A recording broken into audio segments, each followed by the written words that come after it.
Hello everyone, and a very special welcome to anyone joining us for the first time. And we've got something different this time. We singers are going across the Atlantic and back to the time of the American Revolution, and we're going to sing the wonderful Isaac Watts hymn, Now Shall My Inward Joys Arise, to a tune by one of the greatest early American hymn composers, William Billings. While we're doing this, our wonderful orchestra is going to be playing an 18th century military march. So we're going to have a historic transatlantic little concert when we're all finished. Now, before we get to know our hymn, here are a few comments about how to make your recording. Firstly, make sure you're watching the right video. There are 4 separate ones for soprano, alto, tenor and bass, and they're all slightly different. This one is for alto. And if this isn't the one you want to sing now, go back to the playlist and find the one you need. This video will show the music and play a guide track. Listen to this video on headphones and record yourself singing on your smartphone or a recording app on your computer. We only want the audio, no video is required. If you are using a smartphone, hold it a little bit away from you to try and minimize distortion. And also, do please try and avoid background noise like traffic rumble or banging doors, and especially try and avoid hum or hiss, which sometimes can occur if you're using a smartphone and you place it on some other electrical device. And make sure you're only recording yourself. We don't want the guide track on there as well. Now, this isn't a long hymn, but nonetheless, if anything goes wrong, you don't have to record the whole thing again. Just keep going.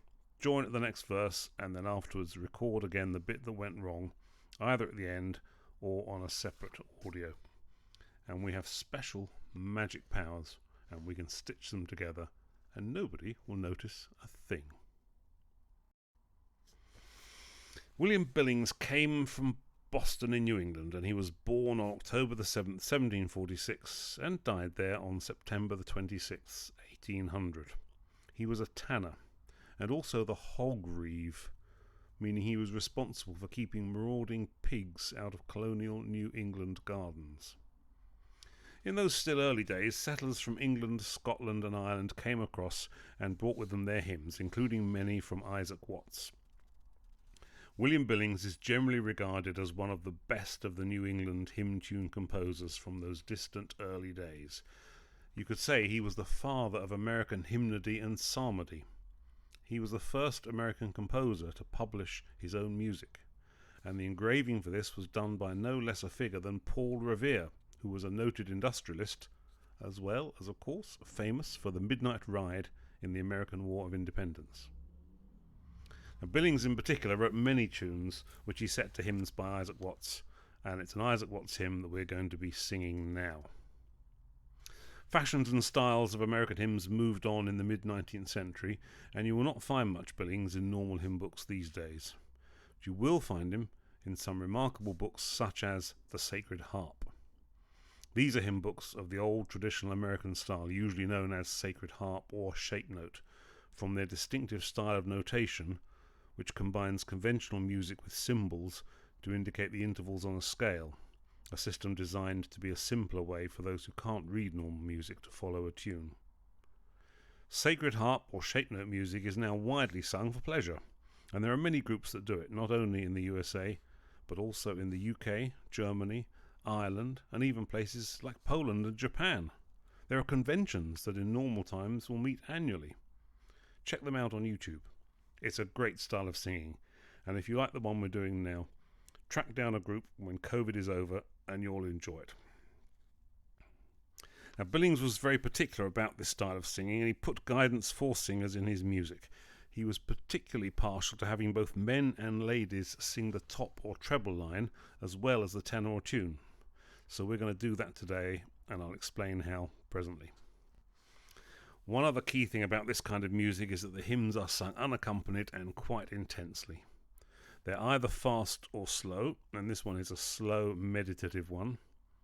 There's basically only one dynamic, and that is loud. So when we sing this hymn, just let yourself go, get into it, and enjoy the slow intensity of this beautiful tune. So now it's time to get ready. First you'll hear then your note, and then there'll be 2 bars of 3 clicks each, and you start singing on the last click of the second bar. There are 3 verses, all unaccompanied. It goes nice and slow, so enjoy and sing strongly.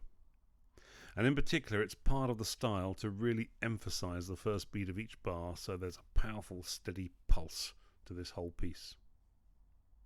So you may want to watch a little more of this video and practice a bit, but when you're ready, come back to this point of this video, start your recording now, and get ready to really enjoy singing Isaac Watts' Now Shall My Inward Joys Arise to the beautiful William Billings tune, Africa.